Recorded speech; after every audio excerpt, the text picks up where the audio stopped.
And we're back. Yes, we have to do a part 2 because when we were talking, my phone went and said kaput. So anyway, if we could just remember where we left off at. We were talking about how Vinny actually compliments, and we were talking about him coming in like King Diamond. Yes. Yes, you can't. Yes, I remember the text. You said, "Why is Anton LaVey here in the studio?" That was it, Anton. Yeah, you said that. Yeah. That was hilarious, man. Vinny, we love you, brother.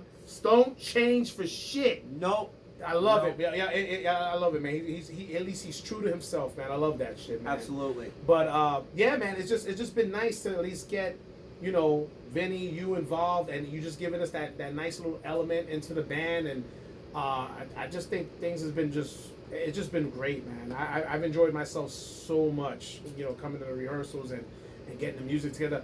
You having such a great fucking ear for things, man, which I gotta give you that. Great fucking this guy. I don't know what the hell he does, but he could figure out slight volumes up and it's just, I don't know, man. God forbid you ever lose your hearing, bro. Huh? There we go. There we go. There was a lot of things I was telling Ramon. I was like, Frankie does this. He was like, what are you talking about? I was like, listen to his drum pattern. And he goes, I've been listening to this stuff for over 20 years and I never picked up on that. I was like, he does this. I got to get those little Frankie fills in there. And I was telling my wife, I was like, when we did the show, I told her I was extremely nervous. I've played in front of hundreds of people and everything. And I told her how nervous I was. And she goes, why? She goes, you, of all people, nervous? And I said, you got to understand. She goes, but you're playing with your friends. I'm like, I understand that. But there is people at this show that know Goatamentise. And I have to uphold that name. It's a big, I was like, the name is heavy. It carries. That name carries. I was like, so I got to make sure it sounds like Goatamentise. Yeah, dude. I can't play it like, Frankie told me, he was like, do your own thing. I'm like, I can't. I got to make it sound like Goatamentise. Yeah, and you, man, look. I'm always so damn speechless, man, because everything just it was just flowing so fucking nicely, and I'm fucking happy, man. I'm proud. I'm proud to have you a part of this, man. Very proud. Thank you. It was the best decision I think that I made. Even though like I said, it was already in my mind, but I think Frankie giving me that little flick. It was like, all right, yeah, definitely. Yeah, I remember telling Ramon, I called Ramon, I said, yo, I'm going to ask Tracy. Yeah, you ask Tracy. There you go. And then we had the star-studded moment on the phone where we were just basically, slobbing each other and shit, which was great. That was great, man. But, yeah, man, I mean, my thing with that, too, I just wanted to know, like, what do you foresee yourself as far as playing with us? I mean, we looked at it as saying, look, we're asking you basically as a favor, and if something else comes out, we know that we're going to be like, look, something more important is going to come up, But where do you see yourself as far? Are you going to be more like sticking with us on a part-time basis?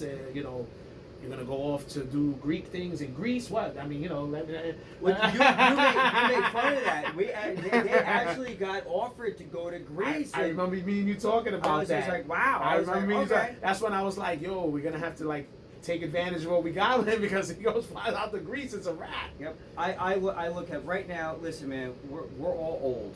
Old! We are old now. We're not 27. You just turned 50. Yep. Happy birthday, big guy. Daddy Goat. Yep. I'm going to be 50. We all have our own individual lives. Yeah. It's not like we're in our 20s again and we're dedicating our lives to music to make it big. And, right now this is all a hobby for me. Yeah, it's been like that for me too. I mean, I try to like, I won't mention people's names. We already know who we're talking about. Like, it's something that it's just got to be etched in stone. Look, we're at this time. Look, I'm glad to be playing again. I mean, having fun, making new music. Maybe we have the ability to make music and record, which we didn't have those opportunities back in the day, right. which is awesome. Yeah. If something big pops up, yeah, man, we'll take an opportunity and we'll fucking play that big ass fucking show. But everything's got to be somewhat nitpicky when it comes to things like that. It's not That's something absolutely. where it's not like when we were younger where we were playing No. 2 shows a month. Yeah, it can be like even with Four in the Chamber. We had Mel come in and he just floored everybody. Fucking Mel. Within 3 weeks, just like came in. Like the first rehearsal, we were like a little sketchy, but then the second rehearsal, we were like, where did that come from? Yeah, man. Like, dude, he was unbelievable. Thank God. And like the same thing with Four in the Chamber. Frankie G. He wants to Frankie Fro. he wants to do some stuff, but we again, we all have lives. We can't really dedicate. You know, we could do it as a hobby. And I loved playing in Four in the Chamber back in the day. I had a great time. You know, it was another band that I played for. And we had a great time at that night, and we had a great crowd reaction to Four in the Chamber at that show. And there's talks about maybe pursuing, maybe like, you know, if we get together once a month for a rehearsal, maybe do 2-3 shows a year. You know, I know Extinguish the Code is like, you know, that's the one that we want to, not so much push, but that's like top tier. Mm-hmm. But as far as Goatamentise goes, man, you know, you want me to play? I'm here. I am your drummer. I am your drummer. That, you know, did I just say that out loud? He said it out loud. He is now the official Goatamentise drummer. It's said. It came out of his mouth, not mine. Not mine. All right, just saying, just in case, you know, people are gonna be out in my house with pitchforks and torches and shit, going, yeah, no, that, yeah. But look, man, we fucking are thrilled to have you, and I have no words, man. Like I said, you brought us back to life. Everything. When I started Goatamentise, and people know the story, the first person I went to go get when I started the band was a drummer, because that was like the one thing people etched in my head. Yo, if you're starting a band, that's the first thing you better look for is a drummer. And the drummers is the ones that bring life to your music. That's it. That's it. Without you got no drummer, you got shit. Yeah. You know. Yeah. So I truly appreciate it, man. That you dedicated some of your time to help us out and bring us back from the depths of hell. Absolutely. And I remember the first few rehearsals with Ramon. I think I remember learning 5 songs within 3 rehearsals. And when you came in, you were just like, really? And I'm like, I did the best I could. You were like, that was better than the best you could. You're like, you almost nailed it. Like, I'm very picky about, like, I'm very anal retentive. I want to get the parts right. Yeah. Because you guys have been playing the songs and know the songs like the back of your head. Mm-hmm. I'm just learning them. Yeah. Even though I've heard the songs hundreds of times, to hear them and then physically play them is 2 different things. Yeah, absolutely. So for me, I wanted to make sure everything was on point for everybody. And when you came in, and then the vocals came in, and then Louis with the bass, and then Vinny with the woo, yeah, it just everything did this, and you know, I was like, even my wife was just like, "You gonna keep playing with Goatamentise?" And I'm like, "Yeah." I was like, "Yeah." Yeah. So you know, because you know, I wanted for all of us. Again, we're all old. We have lives and everything, and we can rehearse when we can rehearse. We're gonna write when we can write. We're gonna do what we can do. If a big thing comes up where it's just like, hey, Goatamentise got offered this, yeah, let's play it, you know? Yeah. And that's the thing. It's not like you said, we're not doing 2-3 shows a month anymore. The name is there. The name is out there. Yeah. You know, it's already established, and you know, yeah. by doing that show the other night. And I think, you know, I had this, I had spoke about it before. I think in one of my videos where I mentioned that, and I said, I did mention that it had to be something outlandish. Again, I'm not trying to make us seem like we're above people. I'm not doing that, because I think, you know, from the time that we played and whatever, I think there's already been a couple of little offers being thrown around. I'm there like, no. I mean, not that I wouldn't want to go have a good time, Right. You know, but look, we just had this one nice show. It was great. We had a nice turnout. It was more of like a. It was basically what my reunion show that I thought I was gonna have. All the old school people getting back together, having a good time. Some new people filtered in here and there to get to watch us. You know, maybe heard about us. You know, but at that same token, it's like, okay, at this moment now, it's like, all right, we're gonna just get together, write some music, do a recording, just, you know, put it out there, and if something good pops along, that we can say, yeah, you know what, that's a great show. We're playing with so and so, and I think it's something worth going to. yeah, again, we're old, man. Yeah. We're old. It's not going to be something where we could say, this week we're playing this bar. 2 weeks later, we're going up to this part of New York and we're playing this place. And we can't do that. No. And we can pick and choose our battles right now at our age. Yes. Because we've been doing this for so long. I mean, I started doing it since '95. That's when I hit the stage. I was like, so from '95 to now, that's almost like, what, 30 years I've been doing this? Yeah, it's pretty much, that since the band's been around. Yeah. And I just want to, put it out, because now since it's drawing interest again, which again I'm still floored with the fact that people from around the world, filtered around, know who the fuck Goatamentise is. Yeah, and it's like it's still something that boggles my mind that people in Belgium, Japan, France, Russia, these are places that I was getting hit up from. That were like, they're asking me about the fucking CDs that they were so expensive to buy. People at like $85, $100 for our CDs. I was like, what? I was like, damn, we hit the vintage mark. Wow. And I think that's amazing. But to get it back out, just so people want the music, give it to them, and I appreciate it, man. I think it's great. Yeah. My wife does have one request though. She has one request. Oh shit. If she's watching, I know already because I forgot the day of the show. I already know. I'm wondering if it's and she came to me, we're talking, and I said I'm gonna go give props to Hippo Dick, and I didn't do it, and I'm so sorry. I promise to do it the next time. I promise.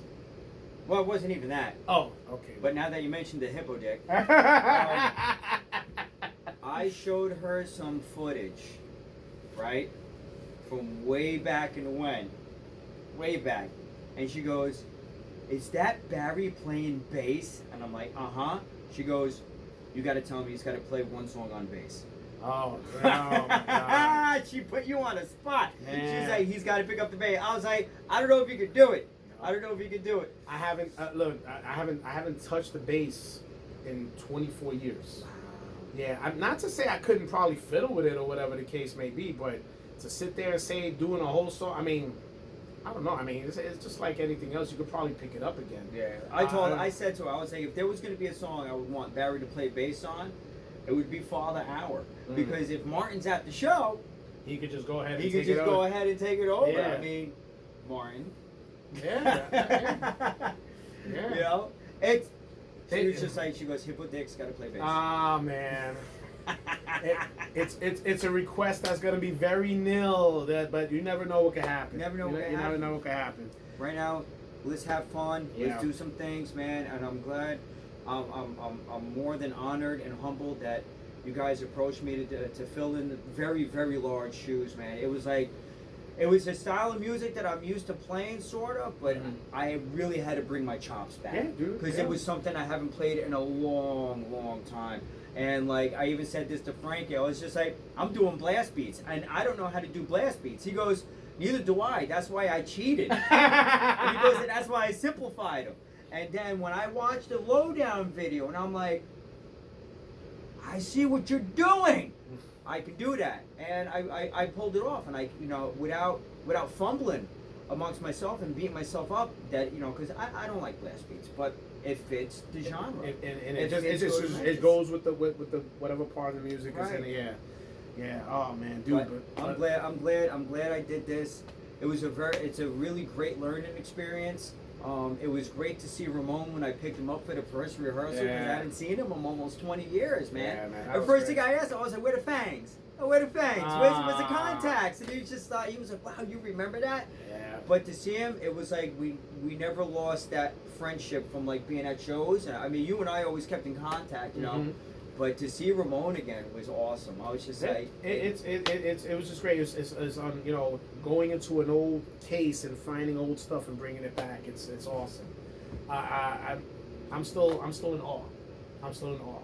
And the fact that we did that, and like I said, we had all our friends and family there, and everybody had a great time. I mean, that's all we wanted. That's all we wanted. That's all we wanted. It was a good show. It was a great turnout. It was a stacked lineup with no compromise. Crazy Eddie, Brain Dead, Four in the Chamber, pulling off what we did. Mel. Mel, I still dude. give Mel a lot of props. Absolutely, and Goatamentise, and the night went smooth, and it was great, and everybody had.